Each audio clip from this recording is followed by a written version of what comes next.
Hello everyone. In this video, we will learn about marketing push and pull. Let's understand these concepts with the help of an example. Not too long back, Pepsi partnered with Paytm to give cashback to the customers who bought Pepsi. Rational customers who would calculate the net price of Pepsi after subtracting the amount received back as cashback went running to the nearby stores to get this drink. Now, at this time, most of the retailers didn't have Pepsi and asked customers to have Coca Cola or Thumbs Up instead. But they don't carry the same reduced effective cost as in the case of Pepsi. Let's analyze what happened here. The scheme by Pepsi created a pull that brought you to the store and changed your preference to Pepsi over other cola based drinks.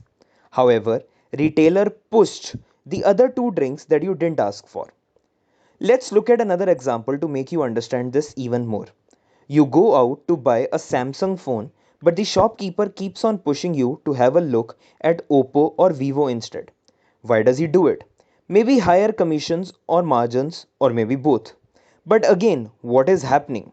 Samsung is creating the pull, whereas Vivo and Oppo are pushed to you.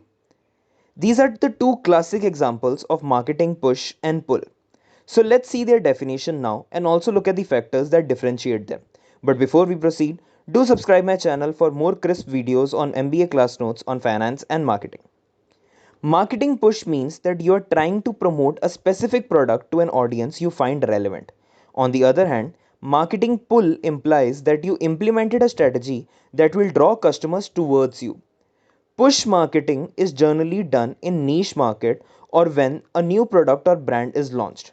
As in the case of smartphone industry that we just discussed, where Oppo and Vivo are the recently launched companies. The reason is simple. Customers won't try your product even if it's good till they are forced or pursued to do the same. Until they don't try, they won't get to know if it's actually a good product or not. On the other hand, pull marketing is done when the customers know that what they are looking for, as in the case of Pepsi and Samsung, where customers are looking for cola based drink and a mobile phone company which is reliable and stable. Also, it is done when the branding is very important.